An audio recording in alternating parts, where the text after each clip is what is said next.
श्री शिवाय नमस्तु भयम। दोस्तों, जैसा कि आप सभी लोग जानते हैं कि 25 दिसंबर 2025 यानी गुरुवार को पड़ रही है पौष मास की शुक्ल पक्ष पंचमी तिथि। और दोस्तों, यह वह तिथि है जो पौष मास में पड़ने वाली सबसे बड़ी तिथि है, क्योंकि यह गुरुवार के दिन पड़ रही है और इसका बहुत ही बड़ा और विशेष महत्व होता है। पूज्य गुरु जी ने कहा है कि अगर कभी भी मौका लग जाए और पौष महीने की पंचमी तिथि गुरुवार को पड़ जाए तो आप लोगों को 7 चने की दाल वाला उपाय तो अवश्य ही करना चाहिए। इन दोनों का संयोग बहुत ही कम आता है। इसी के साथ में गुरु अपनी शिव पुराण कथा में बताया है कि इस दिन आपको 7 चने की दाल वाला उपाय तो आपको अवश्य ही करना चाहिए, क्योंकि ऐसा दिन पूरे साल में सिर्फ एक ही बार आता है। और दोस्तों, आप सभी लोग जानते हो कि गुरुवार पंचमी तिथि का अगर सबसे बड़ा कोई उपाय है तो वह 7 चने की दाल वाला उपाय है। तो दोस्तों, गुरुवार पंचमी तिथि के दिन आप लोगों को इस 7 चने की दाल वाला उपाय को जरूर करना है। बहुत लोग होंगे जिन लोगों ने इस उपाय को ना किया हो, मतलब पूरा साल निकल गया, उन्होंने किसी भी दिन इस 7 चने की दाल वाला उपाय को ना किया हो। पर दोस्तों, आपके पास एक आखिरी मौका बचा हुआ है, जो कि 25 दिसंबर गुरुवार पंचमी तिथि के दिन है। इस दिन आप लोगों को इस वाले उपाय को जरूर कर लेना है। भले ही आपने पूरे महीने भर इस उपाय को ना किया हो, पर अगर आपने इस पौष महीने के गुरुवार पंचमी तिथि के दिन अगर इस वाले उपाय को कर लिया तो आपको इस उपाय को करने का वह फल मिलेगा जिसकी आपने कभी कल्पना भी नहीं करी होगी। इसीलिए आप लोग इस वाले उपाय को एक बार जरूर कर लेना है, ताकि आप लोगों के हाथ से यह मौका ना जा सके और आपको इस उपाय को करने का फल मिल सके। दोस्तों, यह उपाय पंडित जी ने अपनी अभी की ही श्री शिव महापुराण की कथा में बताया है जी। इस उपाय को आज हम आपको बहुत अच्छे से समझाने वाले हैं। इस वीडियो को देखने के बाद इस उपाय को समझने के आपको कोई और वीडियो को देखने की जरूरत नहीं पड़ेगी। तो चलिए दोस्तों, उपाय को शुरू करते हैं। देखिए, यह इस पौष महीने के गुरुवार पंचमी तिथि के दिन ये इतना खास होता है, इतना महत्वपूर्ण होता है। देखा गया है कभी कभी बड़े बड़े पूजा पाठ अनुष्ठान से जो मनोकामना पूर्ण नहीं होते, वो पौष महीने की गुरुवार पंचमी तिथि के दिन एक छोटे से उपाय करने से ही आपकी मनोकामना पूर्ण हो जाती है। और बहुत सारे ने इस उपाय को किया भी है और उनको इस उपाय को करने का फल भी जरूर मिला है।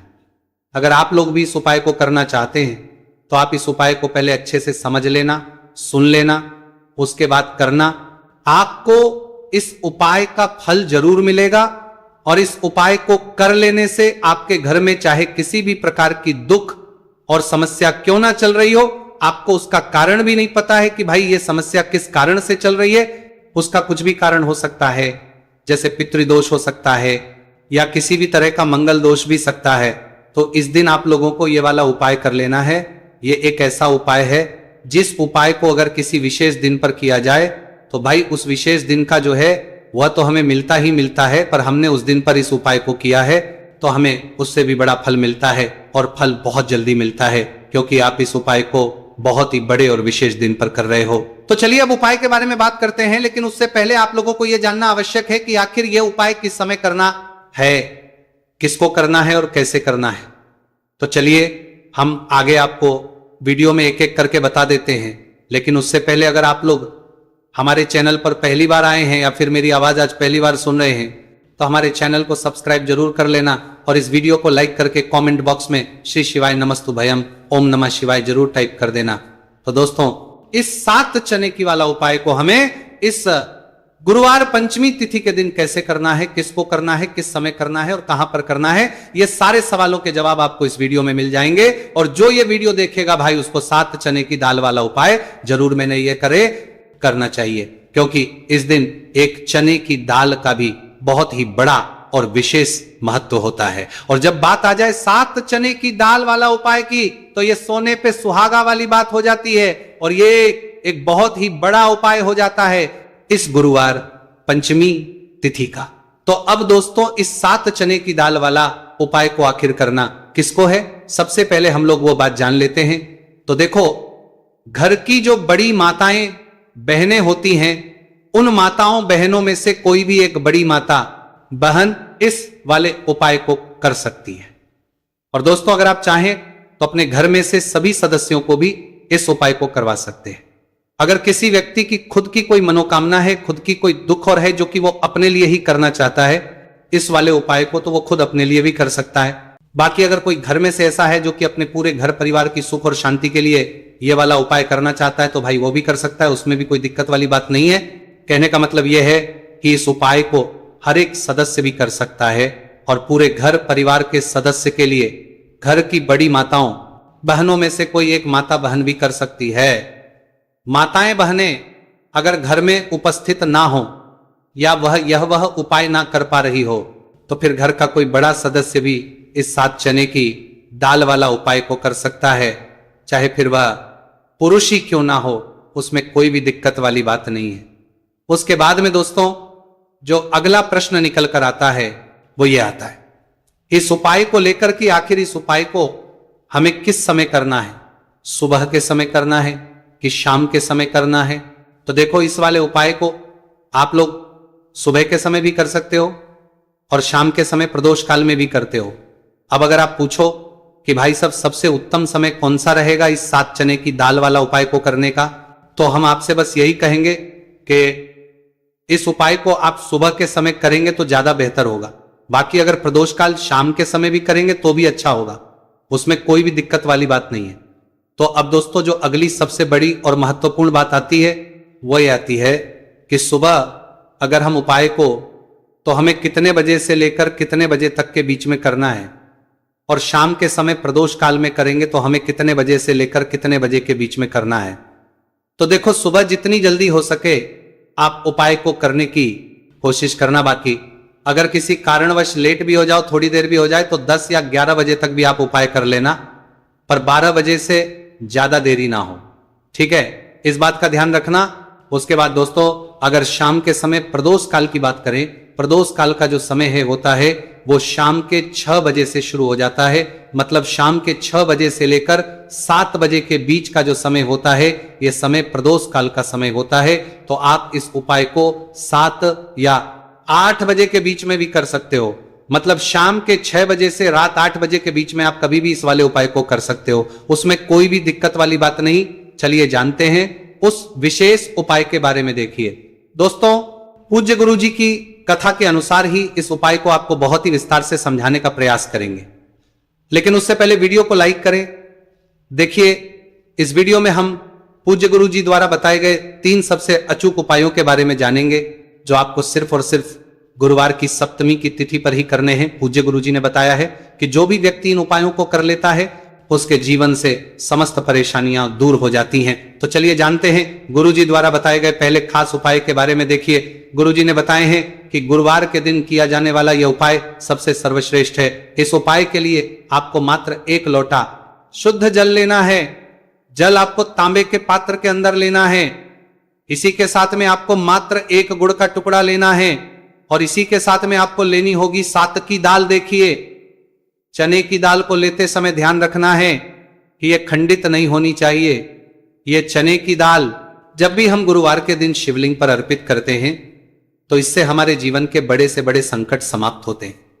अगर हमारे हाथ में धन प्राप्ति की लकीरें नहीं हैं, अगर हमारे जीवन में दुर्भाग्य के अलावा कुछ है ही नहीं, तो गुरुजी ने कहा है कि हम इस व्यासपीठ से आपको यकीन दिलाते हैं कि गुरुवार के दिन जब भी आपकी दाल वाला ये उपाय करते हैं तो इससे महादेव आपके हाथ की लकीरों को भी परिवर्तित कर देते हैं। तो दोस्तों ये तीनों ही सामग्री लेकर के आपको पहुंच जाना है भगवान शिव के मंदिर में। देखिए गुरुजी ने बताया है कि इस उपाय को आप सुबह से लेकर के शाम तक किसी भी समय कर सकते हैं। देखिए शिव मंदिर पहुंचने के बाद आप जो 1 गुड़ का टुकड़ा लेकर के गए हैं, सबसे पहले तो आपको उसे जल के पात्र के अंदर डाल देना है और आपको महादेव का स्मरण करते हुए यह 1 लोटा जल धीरे धीरे शिवलिंग पर अर्पित करते जाना है। साथ ही साथ आपको श्री शिवाय नमस्तुभयम इस मंत्र का भी जाप करते रहना है। कम से कम 11 बार आपको इस मंत्र का जाप अवश्य करना है। अब दोस्तों आपके पास जो चने की दाल है उन्हें आपको एक एक करके शिवलिंग पर अर्पित करते जाना है। चने की दाल आप एक एक करके भी समर्पित कर सकते हैं और एक साथ भी शिवलिंग पर अर्पित कर सकते हैं। देखिए चने की दाल को समर्पित करने के बाद आपको बृहस्पतिश्वर महादेव से प्रार्थना कर लेनी है कि हमारे जीवन में जो भी संकट समस्या चल रही है, हम जो भी कार्य करते हैं उसमें हमें बार बार असफलता मिलती है, रुकावटें संकट जीवन में लगातार बने हुए हैं, चारों तरफ से सिर्फ और सिर्फ निराशा ही हाथ लग रही है। तो अपने दुर्भाग्य को दूर करने के आपको बृहस्पतिश्वर महादेव से प्रार्थना कर लेनी है। पूज्य गुरुजी ने कहा है कि इस गुरुवार के दिन ये चमत्कारी उपाय करके देख लेना और आप स्वयं देखेंगे कि 1 या 2 महीने के अंदर आपके जीवन का जो दुर्भाग्य है वह समाप्त होना प्रारंभ हो जाएगा। अब दोस्तों हम जान लेते हैं दूसरे विशेष और चमत्कारी उपाय के बारे में। देखिए, इस उपाय के लिए आपको मात्र एक तुलसी जी की लकड़ी लेनी होगी।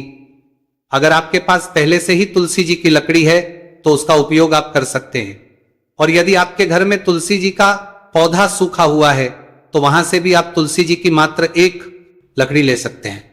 देखिए, इस उपाय के लिए आपको मात्र एक मिट्टी का दीपक लेना है। इसमें आपको शुद्ध घी का प्रयोग करना है और इस दीपक के अंदर आपको ये जो तुलसी जी की लकड़ी है इसे रख देना है। इस लकड़ी को आपको पूरा घी के अंदर डुबो देना है, चारों तरफ अच्छे से घी लगा देना है और आपको इस दीपक के अंदर इस लकड़ी को रख लेना है।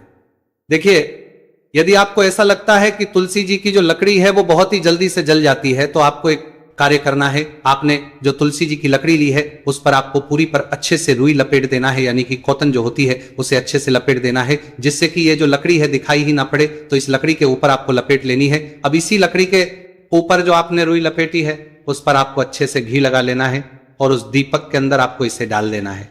अब देखिए, इस दीपक को आप भगवान विष्णु के वहां पर भी प्रज्वलित कर सकते हैं या फिर भगवान विष्णु के किसी भी स्वरूप के सामने आप इसे प्रज्वलित कर सकते हैं या फिर आपके घर में जो माता तुलसी जी का पौधा है वहां पर भी इस दीपक को आप प्रज्वलित कर सकते हैं। पूज्य गुरु जी ने कहा है कि जो भी व्यक्ति इस 25 दिसंबर 2025 गुरुवार की पंचमी तिथि पर यह तुलसी जी की लकड़ी का दीपक प्रज्वलित कर देता है तो उसके जीवन में कभी भी धन संपदा की कमी नहीं होती है। देखिए, ये जो उपाय है आपने मार्गशीर्ष में पंचमी तिथि पर किया होगा, लेकिन इस बार पौष मास की पंचमी तिथि है। गुरुवार का दिन भगवान विष्णु को समर्पित होता है और ये जो दीपक है हम विशेषकर भगवान के निमित्त ही प्रज्वलित कर रहे हैं। तो इस दीपक को आप इस महीने की गुरुवार की पंचमी तिथि पर भी प्रज्वलित कर सकते हैं। देखिए, ये जो दीपक है विशेषकर आपको शाम के समय यानी कि सूर्यास्त के बाद ही करना है। अब दोस्तों हम जान लेते हैं गुरु जी द्वारा बताए गए तीसरे बहुत ही चमत्कारी और विशेष उपाय के बारे में। देखिए, इस उपाय के लिए आपको एक बेलपत्र लेनी है और इसी के साथ में आपको 2 शमी पत्र लेना है।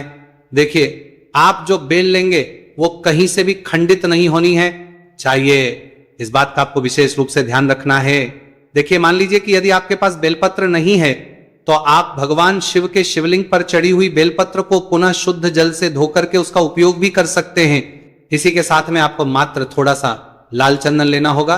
देखिए, सभी सामग्री लेकर के अब आपको पहुंच जाना होगा भगवान शिव के मंदिर में। देखिए, भगवान शिव के मंदिर में पहुंचने के बाद आपके पास जो एक बेलपत्र है उसकी चिकनी साइड में आपको देखिए, आप सभी को पता है कि बेलपत्र में 3 पत्तियां होती। तो बेलपत्र की जो ऊपर वाली बड़ी पत्ती होती है और नीचे वाली जो 2 छोटी पत्तियां होती हैं उसकी चिकनी साइड पर आपको, यानी कि जो छोटी पत्तियां होती हैं वहां पर आपको एकाएक शमी पत्र जो आप लेकर आए हैं उन्हें छोटी पत्तियों के ऊपर रख देना और इन्हीं शमी पत्र के ऊपर आपको लाल चंदन की एक एक बिंदी लगा देनी है। अब आपको ये जो बेलपत्र है इसी प्रकार से शिवलिंग पर अर्पित कर देनी है, लेकिन आपको बेलपत्र को समर्पित करते समय गतिमान का नाम लेना है। देखिए, गतिमान जो है वह हनुमान जी के छोटे भाई हैं और पूज्य गुरु जी ने बताया है कि गतिमान का नाम लेकर ही आपको यह उपाय करना है, क्योंकि आपके शरीर के जो भी रोग हैं उन्हें भगवान गतिमान दूर करने वाले। इस उपाय को करने के बाद आपकी जो भारी से भारी बीमारी है वो भी भगवान गतिमान की कृपा से दूर होने वाली है। देखिए, बेलपत्र की 2 छोटी पत्तियों पर आपने एक एक चमी पत्र रखा, उनके ऊपर आपने एक एक लाल बिंदी लगाई हुई है चंदन की। तो इसी प्रकार से आपको यह बेलपत्र शिवलिंग पर अर्पित कर देना है। भगवान गतिमान का स्मरण करते हुए, गतिमान भगवान का स्मरण करते हुए आपके शरीर में या फिर आपके घर किसी भी सदस्य के शरीर में जो भी रोग हैं उस रोग को दूर करने के लिए आपको भगवान से प्रार्थना कर लेनी है और फिर आपको वापस अपने घर आ जाना है। देखिए, इस उपाय के लिए गुरुजी ने कोई भी निश्चित दिन निश्चित समय नहीं बताया है, तो इस उपाय को आप किसी भी दिन कर सकते हैं। आप लगातार इस उपाय को किसी भी दिन कर सकते हैं और हफ्ते में केवल 1 दिन भी कर सकते हैं। गुरुजी ने कहा है कि यदि आपकी सल्लो पुरानी बीमारी है वह भी भगवान गतिमान की कृपा से दूर हो जाएगी। तो दोस्तों, इस प्रकार से आज के इस वीडियो में हमने आपको गुरुवार की इस पंचमी तिथि पर किए जाने वाले 3 बहुत ही चमत्कारी उपाय बताए हैं। जो भी आपके लिए उचित है, सरल है, उसे आप कर सकते हैं। तो दोस्तों, ये थे पूज्य गुरुजी द्वारा बताए गए कुछ बहुत ही खास उपाय अगर आपको जानकारी अच्छी लगी हो तो वीडियो लाइक करिएगा। मिलते हैं फिर एक नए वीडियो के साथ। श्री शिवाय नमस्तु भयम।